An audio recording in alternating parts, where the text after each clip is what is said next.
And welcome to the program. Charles Moscowitz here, Monday through Friday, 12 noon usually, Eastern Standard Time, live at YouTube and subscribing platforms. 5 days until the election. Get out and vote. As the Irish like to say in Boston, vote early and vote often, especially if you're voting for Trump. Anyway, Dooovid is here. Dooovid, you and I discuss often Jewish issues and religious issues generally. Um, I had you on to talk about my new book. I might as well mention it. God is God. God is the creator and lawgiver, available at Amazon. And you introduced me to Luke Ford, who had me on earlier this week. He's coming back on with me on my show Monday, I should mention. Um, but I want to get into, obviously, with the upcoming election, speculation with regard to Israel and the United States.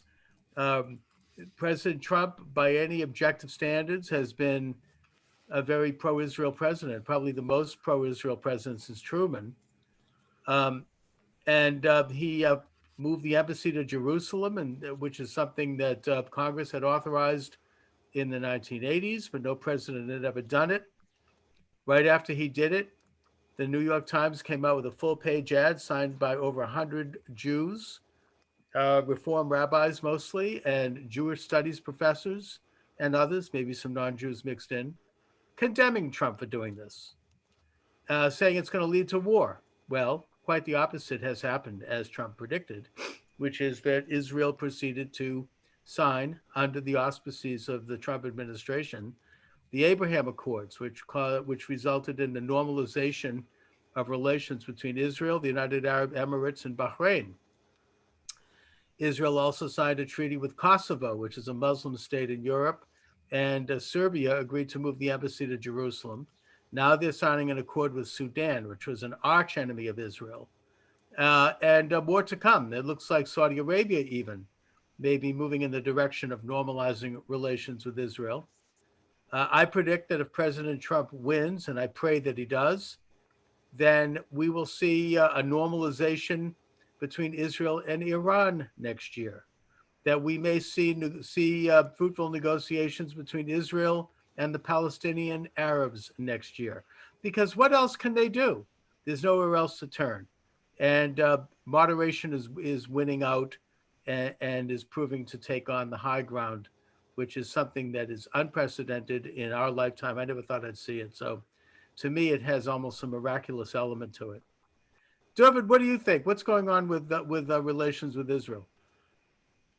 Yeah, appreciate you covering this topic. Appreciate you having me back, especially to talk about what's happening with Israel. And yeah, I'm glad you were on Luke Ford. And I had kind of told Luke Ford, my perspective is becoming a bold tshuva. Like basically everybody advised me against it. Not even the people who helped me thought it was a good idea. I mean, a lot of people helped me, especially Orthodox Jews. But even the Orthodox Jews who helped me generally thought it was a bad idea.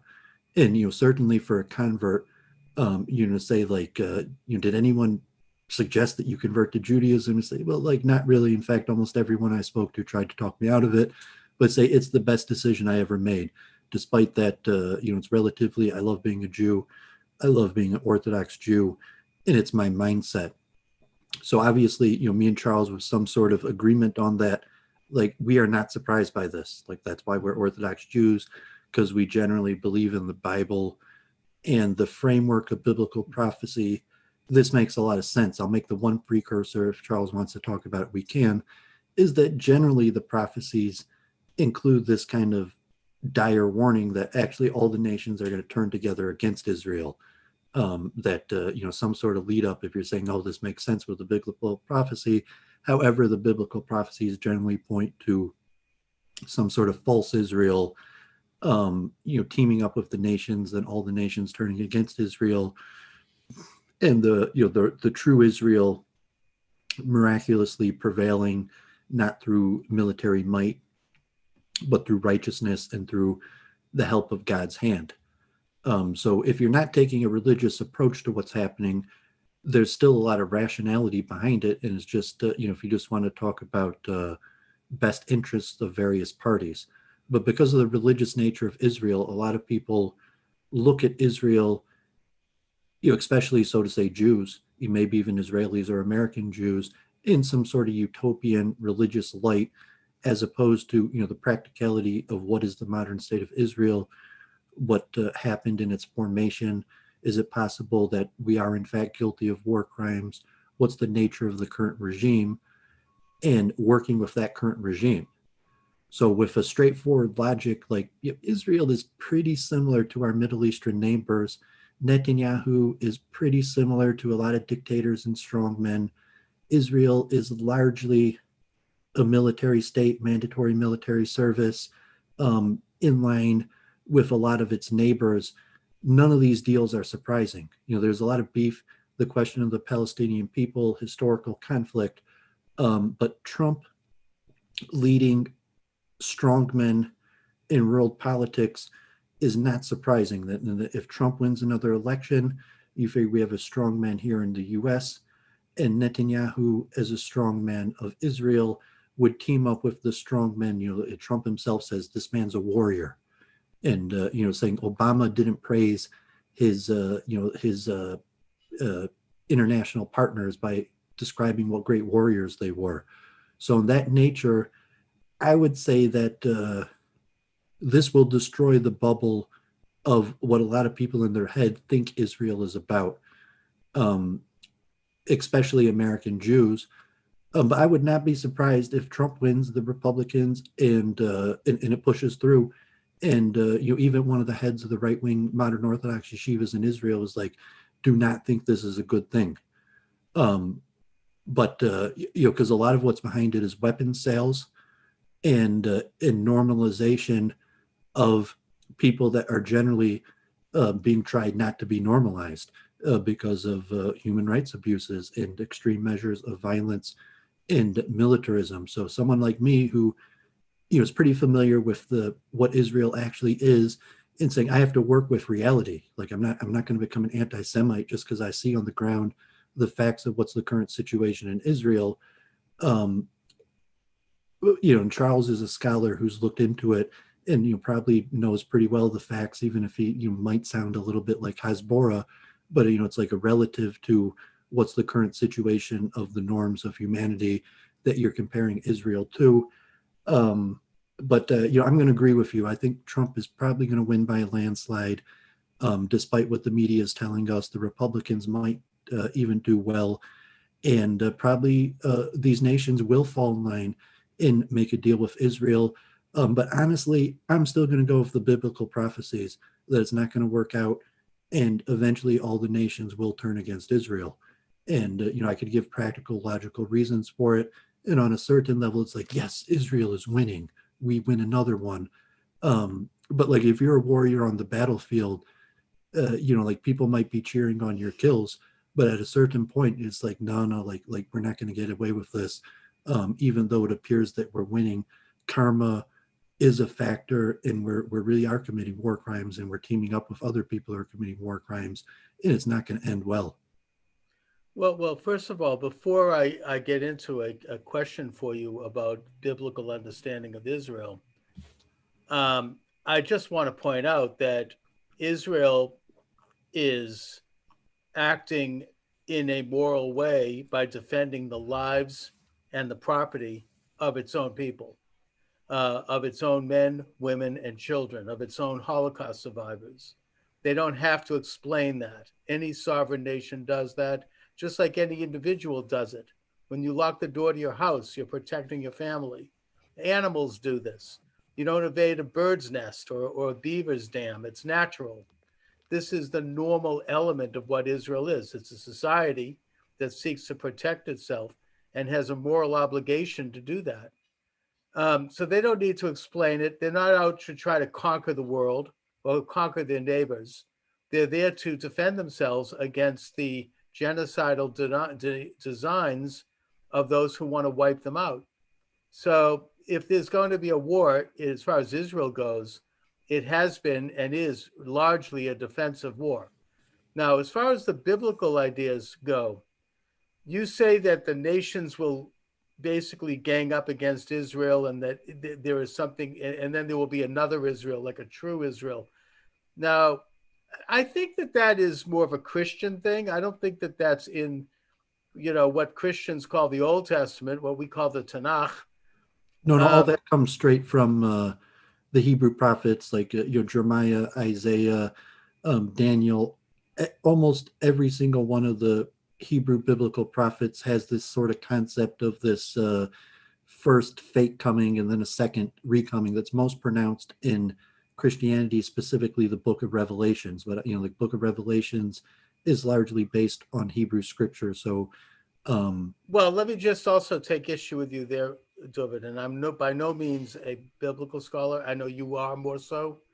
Um, but I think that what you might be doing here is you're interpreting the prophets from a Christian standpoint. I mean, the New Testament and Christian writings and thinkers and philosophers and theologians have a very different understanding of and interpretation of the prophets than do rabbinic sources and yeah, but Jewish this is mainstream, sources. like even Litvish, among, we'll say, Orthodox Judaism.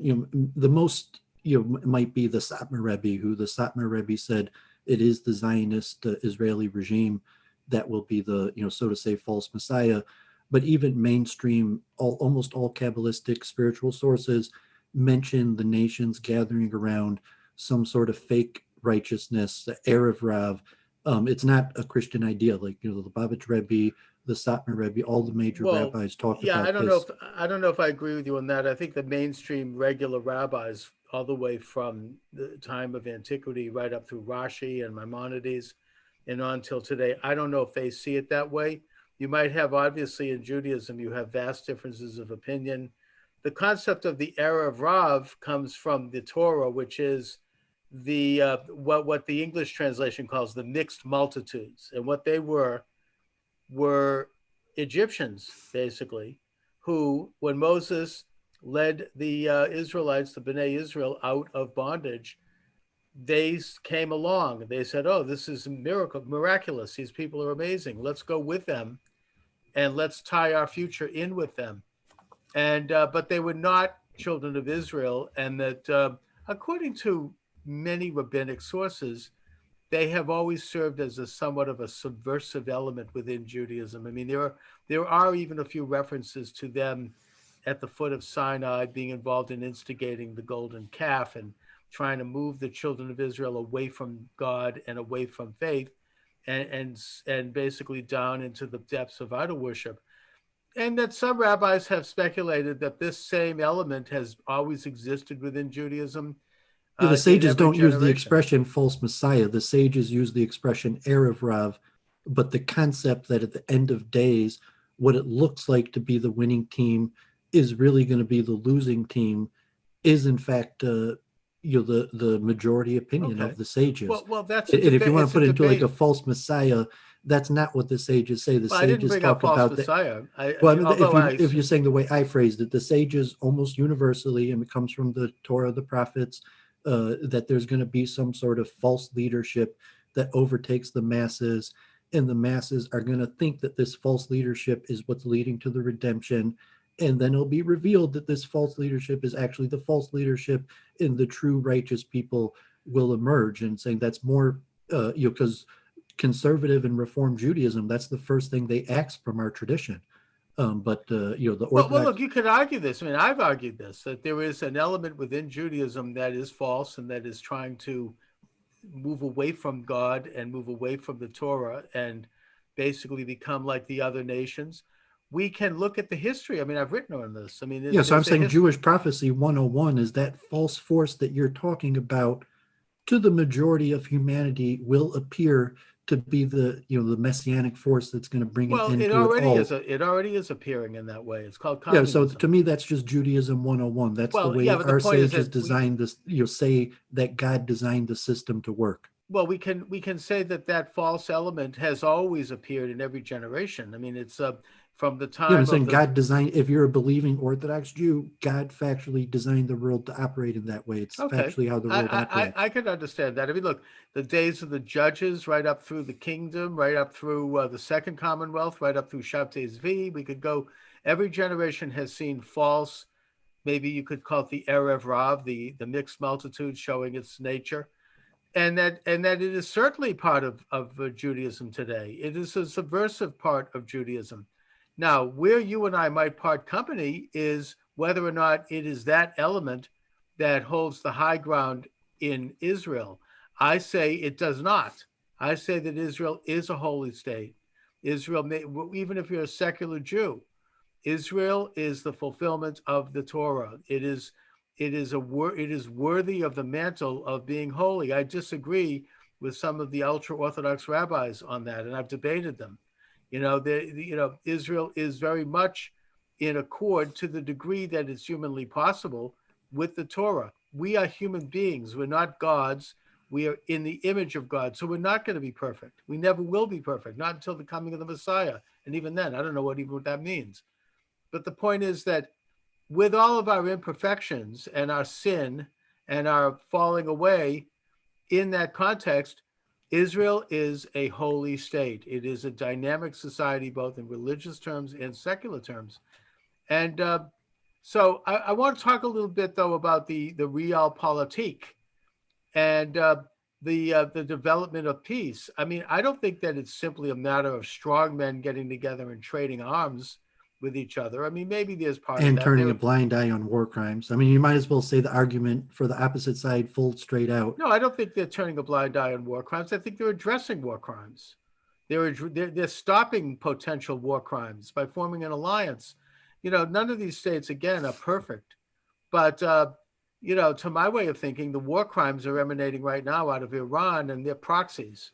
Hezbollah, which led off apparently this bomb in Beirut. Hamas, which continues to build terror tunnels in Gaza so that they could get into Israel and kill as many Jews as possible, and throw chemical balloons over the border. They're trying to prevent atrocities by forming an alliance of like-minded nations that are trying to bring about peace. Now, do they want to have arms? Yeah, I mean, you need to have a military structure in order to do that. You can't just go out and wave an olive branch and say, please make peace. You have to equal the military strength of the enemy. That's just part of nature. Well, I say pacifism is very rare. And I had a chess student here in Metro Detroit who was, in fact, a Jain from a Jain family in India. But your leftists in America that might try to pretend like they're pacifists, in terms of like fence sitters, are not really pacifists. That's we see with the leftists and the protest that most people are cheering on, or at least somewhat apologizing for violence on both sides. And there's a very minority, probably at most a few percent, maybe less than 1% of people that are truly pacifist. And where you look at what happened in America with the defund the police, and we could have society, the only reason you have crime is because you have police, to will say the opposite extreme, maybe Saudi Arabia, where the reason you don't have crime is because you have extreme penalties, basically death and torture for breaking the law, God forbid. And even from a Noahide system, if it's implemented fairly, you could say that Saudi Arabia is a Noahide country as long as they implement their harsh, severe legal system fairly and transparently. Saying if they don't administer it fairly and transparently, it can't be Noahide. But just because it's extremely harsh and might include, God forbid, things like torture and execution, doesn't mean it's not Noahide compliant. And you need to have courts of justice. The question, Charles, we're both amateur philosophers. The use of violence, the use of force. You had Richard Spencer on, and the Nietzsche, the will to force. That when you start giving these arguments for justified violence, that there's no end to it. That it's not a door you want to open up. So when you're talking here, it's like, yeah, like I got bullies, so I found my own bully to beat up the bullies. But then it's so now you're the bully, and this nature of violence. Yeah, there's problems. There's Palestinians. They've been however you want to look at it, they've been removed from their land and they're in camps and have no good future to look to, and they blame Israel, and they're committing crimes. And so if you take the hard line on it, like you're just going to beat them down. My view of human nature is not that way. You just look at a cat like or a small animal, like a little mouse or something. If you try to, kill the little animal, it will fight back. It's the nature of animal nature, is that it's not just say, oh, you're stronger, I should just resign and submit. Like a large fraction of humanity would say, I would rather die fighting. And that's why these strong arm tactics of, I would say, Israel, and however you want to define it, if you want to get into the technicalities of, what you consider beyond the pale, like mandatory military service. You're going to defend Israel's a sovereign nation, has the right to have mandatory military service. And so all these other countries are sovereign nations and have the right to have mandatory military service. That's a given. Right. Israel does not have a pacifist exemption. Israel has an exemption for Orthodox Jews, but Israel, unlike America, does not actually grant a pacifist exemption to military service.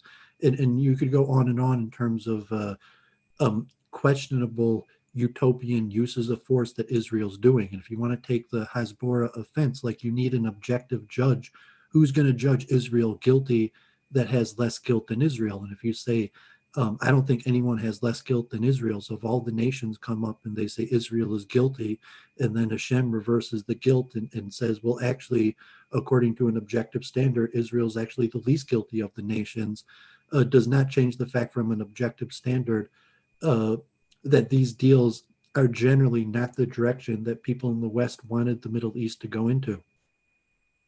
Why not? I mean, I think these deals are very Because they wanted beneficial to the West. democracies, they wanted to liberate women, they Well, wanted this is to. moving in that direction. I mean, you're not going to change a No, it's society not. overnight. It's not. I'm saying it's. No, I could agree with you as a Haredi, but no, it's saying it's legitimizing it. no, I And you're saying disagree. that Saudi Arabia and these Arab Yeah, nations I are think going to it make moves peace them. for Israel, and then their way of life has become legitimized. And I No, could say as a I Haredi, disagree. Well, you and I just are going to have to I'm disagree Haredi. then. I'm happy to legitimize Saudi Arabia and No, UAE. I I'm don't think happy it to does. legitimize Iran. I think what it does is it brings Saudi Arabia and these other countries into a more enlightened fold where they're moving in the direction You're of living in fantasy reforming. world. That's not in the No, deal. no, no. That's not going to be in It's the not in deal. the I'm saying that could be no, your it's not. fantasy about what's going to happen, but It's that's not a not going to be in the fantasy. deal. It's not in the actual writing of the deal. But the fact of the matter is that if Saudi Arabia and these other countries open up to Israel, the United States, the Western democracies, they begin to have normal relations with these countries, then they are going to somewhat liberalize when it comes to these sorts of laws. And if they do the opposite and they continue to wage war against Israel, then they're going to become more extreme and more authoritarian, like Iran did. So I think that we can say, as a matter of general trend, that they're moving in that direction. Now, as far as pacifism goes, I mean, you're right. The left is not pacifist. They're situational. They'll call for defunding police while they burn black businesses and loot black neighborhoods and kill black people in American cities. I mean, right before World War II, they led the peace movement because because Stalin was allied with Hitler, and they wanted to stop the United States from arming itself and preparing to defend itself against, that alliance. So, and then the minute Hitler double-crossed Stalin and invaded Russia, they took a 180-degree turn and they became warlike, and like, let's go to war, and they became super patriots. It's all situational for them. There's no fundamental belief in peace. It depends on whose peace we're talking about and when. Now, as far as Israel is concerned, I don't think Israel is, it is pacifistic in that it's not aggressively trying to conquer its neighbors. It is trying to live peaceably and find a coexistence with its neighbors, including the Palestinians. And I don't think that, the Palestinians, we could go over. I mean, I don't think Israel's trying to strong arm them. They've offered them peace every step of the way, going all the way back to the 1930s McDonald Agreement. I mean, the Palestinians insist on conquering Israel outright. So if the Palestinians put aside their aggressive and imperialistic view of destroying the state of Israel, then I believe there can be peace. And I think there's going to be peace because Israel has every right to operate from a position of strength. And the longer the Palestinians continue to refuse to, make peace with Israel, the more ground they're going to lose. Yeah, I mean, I fundamentally disagree with that framing and understanding, although I understand it, and if you wanted to put into the general resources in general, where it's just too bad. What are you going to do about it? We try to revolt. Please do. Like, there'd be nothing I'd rather do than demonstrate the extreme amount of force we're going to bring down upon you. And from a logical point of view, I mean, God forbid, I'm always explaining this to people because most people don't realize that violence is extremely logical. Relatively, violence is generally more logical than violence, because violence is usually the most immediate answer to problems. Most other solutions to problems are long term, where violence could solve the problem right away. And some sort of nature of, if you're going to take a Maslow hierarchy of needs and just put the Palestinians, people are people, people fall into Maslow's hierarchy of needs, and when their basic needs aren't being met, all people will resort to violence. Just like so it's like a question of poverty in general. Well, let me just ask you, Dooovid. I mean, I think that the basic needs of the Palestinians always have been met. The problem is that they have a leadership. And by the way, I don't think this applies. I mean, you can't necessarily blame. It doesn't matter. Well, I don't blame the rank and file Palestinian. I don't. I think that. I mean, I'll give you an anecdote here. It's simply my own experience. I want to make the point. It doesn't matter who's factually to blame. Like, the point, if there's pain and suffering, people are going to be upset. But there isn't, and they may not factually be able to figure out who really deserves the blame. But there's going to be action, reaction, and karma works in that way, where we can't stop everything to figure out, you people deserve the punishment, are going to get it, nobody else. And it's just action, reaction. That's why these things escalate. I reject it. I mean, look, again, I'll use an anecdote in that there's many years ago, I worked in a factory near the Gaza Strip for a summer. I was working. My cousin lives in a kibbutz in Israel. It's a religious kibbutz, and in that factory, half the people, the guys I worked with were Israelis, and the other half were Arabs coming in from Gaza. And I tended to befriend the Arabs in that group and talk with them and have lunch with them. And my general impression, and again, this is anecdotal, was that they admired Israel and they admired Israeli society and they were friendly, but they wanted to have sovereignty in Gaza. And I respected that position. I respect it now. The problem is that when they got sovereignty in Gaza quite a bit afterwards, I mean, this is after I'd left, their leadership, not the rank and file, the leadership proceeded to use Gaza as a launching pad against Israel. And that's been, I think, their problem all along. It's not the average Palestinian who is happy to live peaceably with Israel, have a large measure of sovereignty, but it's their leadership, which is radicalized and which is, basically part of an international infrastructure by which they get a lot of money and a lot of support that wants to destroy Israel. So, well, I mean, just to frame it to the larger separate issues, from Israel's security military level, Palestine is not really a threat. Palestinians are not a threat. That's an internal thing that's a threat because you can't really use the military to stop the threat from Palestine. So the biggest threats to Israel's military are its Arab neighbors, not the Palestinians. So when you have agreements between these nations, because you're saying Iran, hopefully, really the agreement has to be between Israel and Iran. If there's not an agreement between Israel and Iran, it's unlikely that these agreements will mean much, even if Saudi Arabia.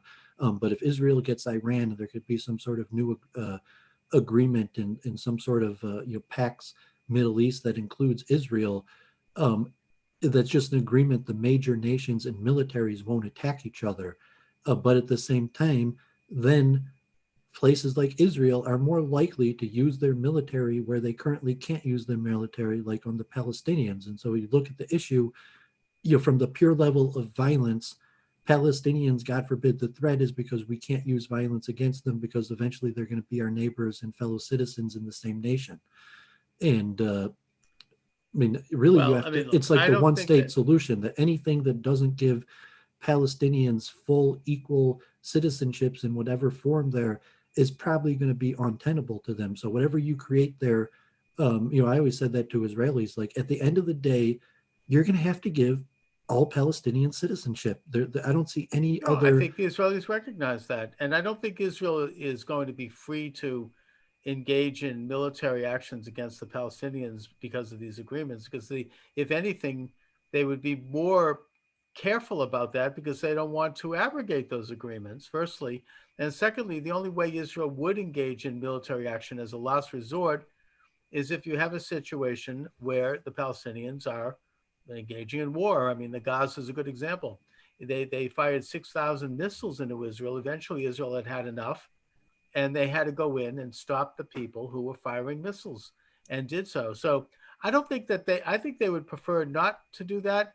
I think that the result of the victory by Donald Trump, hopefully, God willing, will be that the Palestinians will accept, to a large extent, the very fair and very generous offer made by the Trump administration, which basically draws the borders of Judea and Samaria. It allows them to have a presence in Jerusalem as their capital. I think it carves out a neighborhood, and it actually creates a superhighway or a train structure to connect Judea and Samaria with Gaza, and it draws the borders.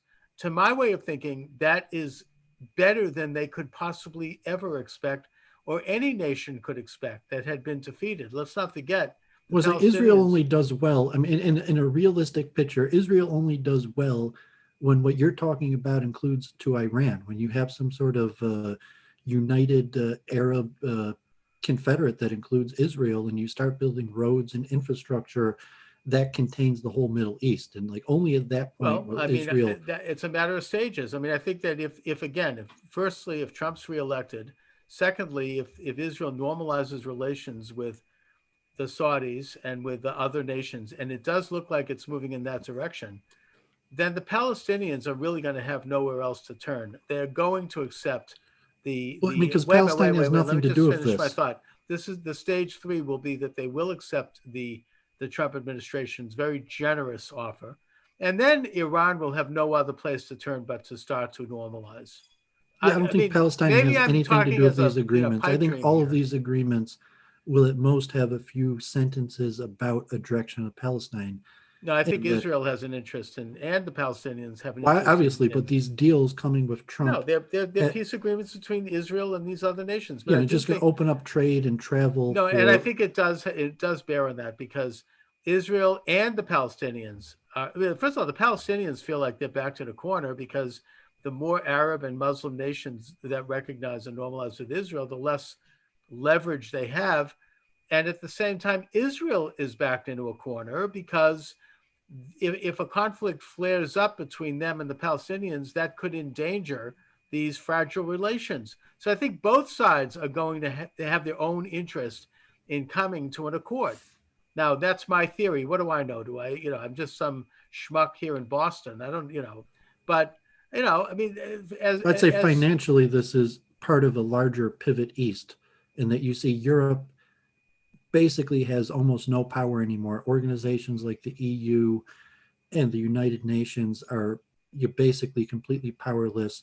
And Trump is going to pivot east, and the leaders are, and you're going to see all of Trump's opponents and the opponents of the larger coalition of this new world order that includes Israel are going to kind of be left in the dust, like your old Angela Merkel, even the UK, where you're looking at the UK as a nation is largely useless to America diplomatically.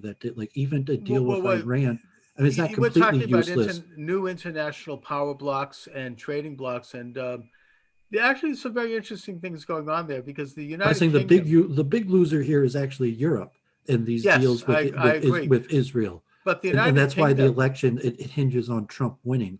no, Trump. I agree. But just the United Kingdom is forming a very interesting trade alliance with former Commonwealth nations. They're calling it there's an acronym for it, but it's basically the United Kingdom, Canada, Australia, and New Zealand are forming a kind of a new union, a new common market that by which there'll be favored nation trading.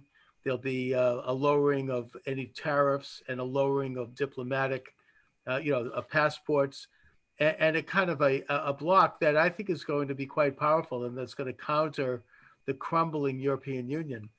Um, but I think that you're right in that the United States is going to shift under the second Trump administration more toward an axiom of relations with the Middle East, India, maybe some African nations. I mean, India, it's China, Japan. yeah, and Africa, and I think it's going to move away from, and maybe South America. It's going to move away from Europe. And it's saying if Trump could broker a deal between Iran and Israel without the help of Europe, that would be like a huge blow to even you're saying, okay, right now Trump is the biggest enemy to Iran more so than Europe, but you can see moving forward if all these other nations make deals with Israel and then Iran also makes a deal with Israel and Trump is part of the process, that you could have a completely new trading order. Oh yeah. That and I think that's that's the direction of the economics, like the market. You see, like, how come the market's going up and down? What are the corporations? When you saw Facebook, Google, and Twitter, the CEOs, and they're saying, they have their scenarios that are planned if America collapses and if Europe collapses, and all they have to plan for all these scenarios because they have huge amounts of capital that they need to park somewhere. So there's a lot of factors happening at the same time. And that's probably why Israel and these nations will move forward, is just because, that's the trade is that important. And even though people can't get along, that's why it's going to be strongmen, because God forbid, it's like our basic debates with counter Semites of that the main legitimate complaint against Jews is that we increase immigration and multiculturalism, because Jews are overwhelmingly, despite we're talking about inside the United States, but look, and we've already. I mean, generally everywhere we go, but just saying. But I'm saying that as far as the strongman theory goes.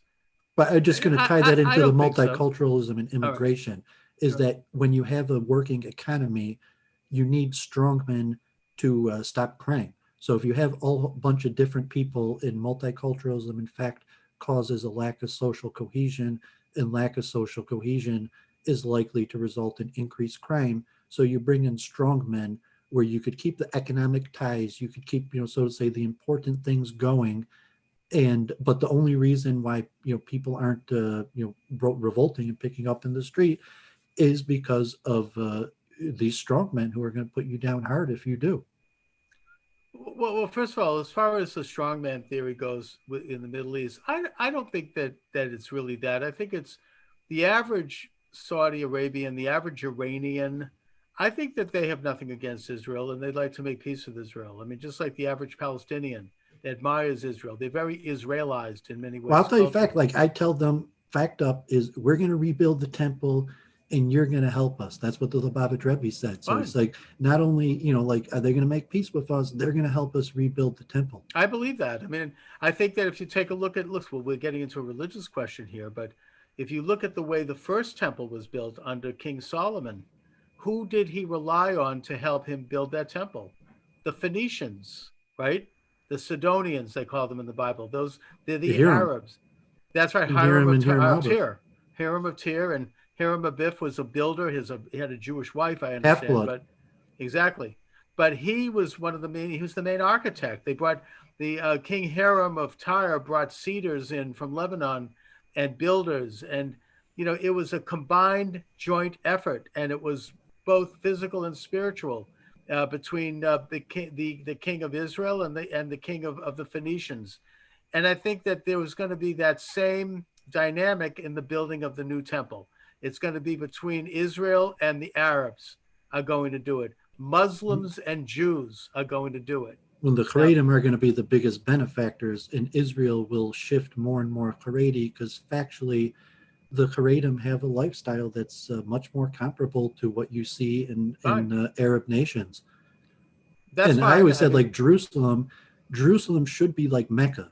Jerusalem should be the best city in the world as a Haredi haven, built with it kind of is already and synagogues. No, it didn't, because it was built by Europeans under almost all the stuff they built in Jerusalem was built under European models, and all the people who do like urban planning and stuff like that are usually anti-religious. So, saying Well, that, yeah, but as the opposed city to itself. Mecca, like King Abdullah, Mhm. put $50 billion to build a city in Mecca and all these things designed around Muslim belief. So in Israel, most of the Haredim aren't, like architects and urban planners. It's almost completely dominated by secular people. But like in a biblical theory, it's like, yes, Jerusalem will eventually be like Mecca, and it'll be a Haredi haven. I think it already is. I mean, to a large extent. I mean, again, I'm speaking anecdotally here, but I spent some time there, and whereas the secular Israelis have their capital in Tel Aviv. I mean, to my way of thinking, there's a balance there that's not always friendly, but yet, in the broad sense, it's a cohesive society. And I would think that Israel should become. I mean, Jerusalem should become more religious, more like Mecca. I think that's a good model. I mean, it's Well, I mean to say that the architecture and city planning would well, I be don't know about designed. architecture. I Well, mean, I'm that's saying a designed to, let's say, like New Square, where it's designed for men and women to use opposite sides of the street, like in Saudi Arabia. So, like in Jerusalem right now, there's still lawsuits. well, Like yeah. I you don't can't know. force women to sit in the back of the bus, as opposed to Mecca, where the stuff is built um, anticipating separation of the sexes. So, I mean, things like that are a huge Yeah, issue. I don't And, know and about you're that. saying, like, these peace agreements, are they going to normalize that, or are they going to move No, in the direction of? And I'm saying it's going to normalize these Middle Eastern traits, and you're going to say it's going to become normalized in no. I'm Israel saying that also. it'll be a balance between Maybe uh, Tel Aviv, you're saying, but like Tel Jerusalem. Aviv, and also even in Jerusalem, you have neighborhoods which want to observe those sorts of laws and neighborhoods that don't. And they seem to coexist okay. It's not, women can find a full empowerment in a secular life as a Jew and a religious life, even, or they can embrace the Haredi role if they choose to. There's no law that says they have to. I think that these are things that are should be viewed as a balance. And as long as I would suggest individual freedom, which Israel is based on. Maybe that's a Protestant idea, I'll grant you. Maybe it's an American idea, probably is. But history has moved on, and I think history indicates that Well, it's that has not. I'm been saying, I mean, that's just like a complete lie. I'm saying it, like, I don't. well. It's moved Where on is in that. Israel based on individual freedom? And one thing, like, I don't think it even mentions that in its Well, constitution it or, just or declaration. if you look at And Israel society, law, like mandatory military well, service, is the Israel big. doesn't have a constitution, and mandatory military service has to do with the fact that Israel is in a state of war. But I'm saying, You know, where do you get when this where do you country get a was in a connection state of between war, we had individual men. freedom and Israel? Like, what Well, when it evidence do comes you to have? military, I agree I that mean, what evidence do you have from anywhere well, that Israel values what I'm saying individual? is, when it comes to the military, I would agree. You don't have individual freedom. Israel's in a wartime footing. When during World War Economically, II, you didn't almost in have all capacities of Israeli life, yeah because personal freedom Israel is well not when one it of the factors that's highly not when it valued there. comes to the dealing with the war and the national security. Look, during World War II, America had a draft. You didn't have a choice. Even during Vietnam, we had a draft. You had to flee the country if you didn't want to be subscripted into the Vietnam War. So, I mean, you know, Israel is a socialist country. Israel was chartered I and think founded they've as a moved. socialist It was country, founded that way to a certain degree, but I think and it they still hasn't been changed over no. completely. From the minute Israel became independent, they started to move away from that. And the first move Started. they You're saying started like, look. It's not as free as the United States. I'm not suggesting it is.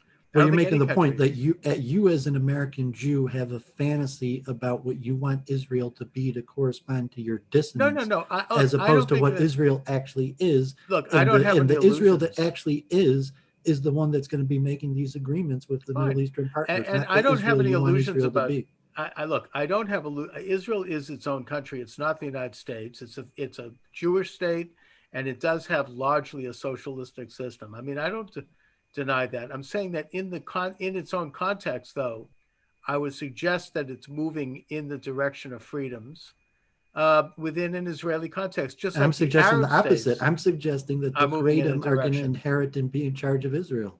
Fine. I think that even are the Haredi going to enforce halacha on Tel Aviv? I don't think so. Maybe.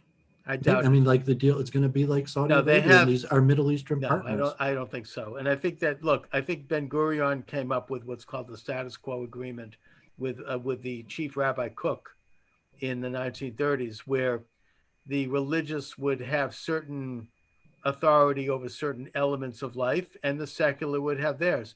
And it's an imperfect balance. It's one that has been fraught with conflict from time to time, but for the most part, it's held together. And I don't think that either side is ever going to get the upper hand. I hope they don't. Having said that, I have no problem with the Haredi wielding influence to the degree they can. I disagree with their stand that they shouldn't serve in the military. I don't think that's right, because I worry that they may even be anti-Israel, some of them, which is subversive. However, I do think that it's not a bad thing for Israel to become a little bit more religious, even including secular Jews. I know a lot of The Orthodox rabbis that appreciate, at least in theory, the sentiment of religious anti-Zionism, because I'm telling, okay, like I'm on this, I'm not a spitter. I'm not going to be on the side of the opponents of Israel. Like I like Palestinians and I don't like what's going on, and I support the local university students, but at the end of the day, I'm going to be on the side of Israel. um, but the anti-Zionist sentiment of the rabbis, they're saying maybe this Israel that you're on the side of is the Erev Rav and some sort of false. Well, then they should work to try to make Israel Well, I'm better, not not talking try to about a destroy it. practical. I'm not talking about the practical, the people who believe that, but I'm saying that most Orthodox rabbis would say that that is a viable theological opinion, and you, as an Orthodox Jew who supports Israel, should at least recognize that there's an opinion I do that recognize the it. I think Israel it's that you wrong. recognize is really some sort of false Israel.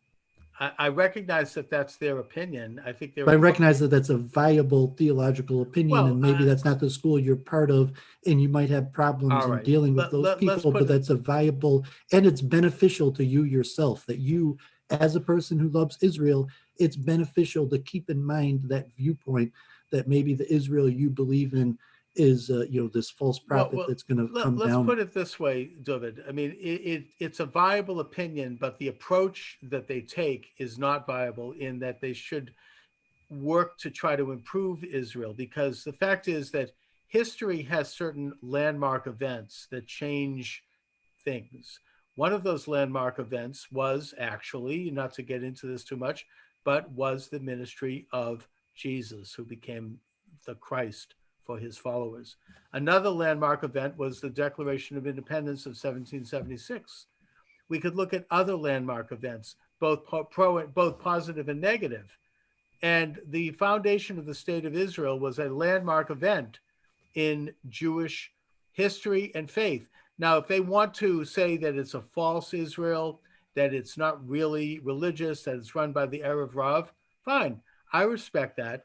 But they can't, it's to go back in history and to try to undo what's been done would end up resulting in a Holocaust against the Jews of Israel, firstly, which is not something that I think they believe in. And secondly, given the fact on the grounds, as the Israelis like to say, they ought to try to make it more holy, try to advocate more religious practice and more religious belief, try to do something positive. If they're going to try to answer that question by destroying Israel and joining Israel's enemies, then they're going to be guilty of the worst violations of the Torah that we can even imagine. And I think that they are missing, there's something not sane about that, about their position. When the United States became an independent republic after the American Revolution, the loyalists, a lot of them left the country. They settled in Canada. They had lost that war. The Civil War, slavery was over. The Confederacy was defeated. Now, some people sitting around today might still not recognize the Union. I don't know. Maybe they still want to bring back the Confederacy. But the fact is that history has moved on. And I would say the same thing with regard to Israel. Israel exists. Israel was established. I'm sure. Did you read the Chaim Potok's novel, The Chosen? No, I don't read fiction, but I Okay. would say that, as a believer, there's a factual reckoning of karma, of action reaction, and sin can't be gotten away with. And Right. So you like, work to improve it. But look, well, obviously we have to do our best. So I'm not saying, okay, because we're sinful we could just do whatever and be more sinful. No, and we have to try our best. But there is a factual reckoning and accounting. And if Israel is committing a bunch of sins, the guy, there's a factual Well, accounting that has to be accounted for, and all of your arguments aren't changing the well, you're fact you're that being very did we do these theoretical here. things? Did we make repent for these things that we did? Well, you're being very theoretical here, in that you're claiming that Israel has done these sins to the degree that they no longer have legitimacy.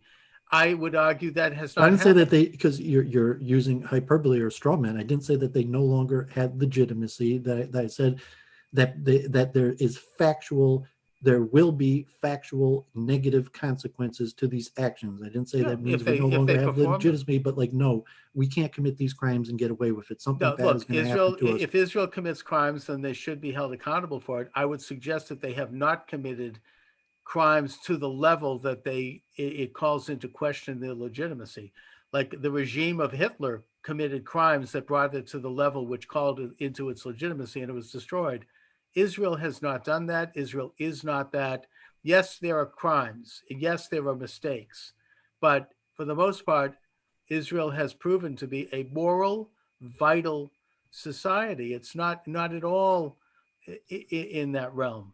Well, it's like Uh, America. You're saying, like, has America been so bad to the black man yeah, that's right. that It America is like should America. basically be destroyed? America That's can't right. be saved. There's enough crimes against the And black there are man some people who that would it's say better to that, by just the tear way. it down and start anew. Yeah. And you say, okay, like I could factually look and say, okay, America committed a bunch of crimes against the black man. What the implications of that, or you could reject that America, No, committed all these crimes. I And think from it did. Palestine, you say, factually, yes, Israel has committed many crimes against the Palestinian people.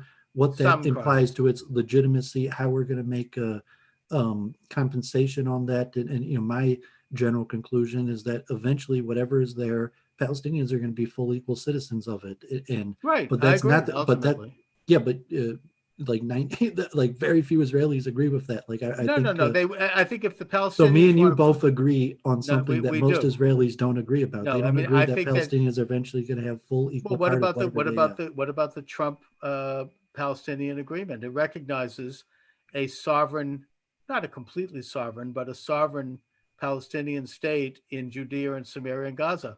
Yeah, I which mean, is even worse. I mean, saying if Trump's deal necessitated giving the Palestinians immediate Israeli citizenship, they wouldn't do the deal. no, If there was a deal they that wouldn't get every his. single nation in the Middle East, including Iran, would make peace with Israel contingent upon the immediate offering of citizenship to all Palestinians, Israel would reject the deal, right? It doesn't give citizenship to By saying Palestinians. Israel wouldn't even Israel. consider such a deal. No, Israel it wouldn't gives. even consider a deal that required giving a few hundred No, they thousand would not. Palestinians immediate They citizenship. give citizenship to Palestinians as part of a Palestinian Yeah, so entity. I'm saying that Palestinians will eventually have Israeli citizenship, and that's not part of the deal. Why do you And say that? I mean, what would be if the deal recognizes a Palestinian entity with citizenship?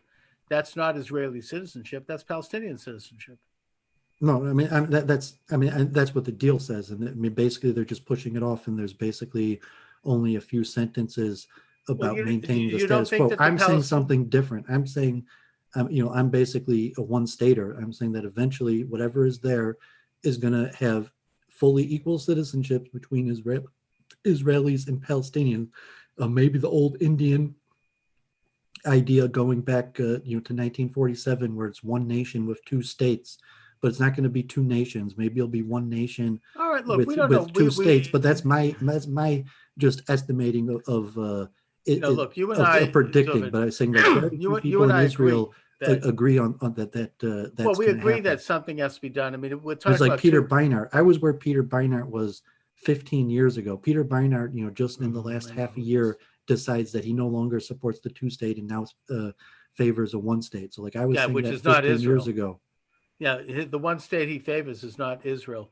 Look, I mean, Well, I think that. I have some Haredi vision where that includes like rebuilding the temple and having like a Mecca for Haredim in Okay, Jerusalem, and then in the rest of the place it doesn't really matter. There's just going to be David, full equal citizenship. we're reaching toward the end of the program because I can't stay on today until after 2 o'clock. I've got a guest or two, so let's try to wrap it up. I mean, I think that you can have, if the Trump agreement goes through, then you are going to have a two-state solution.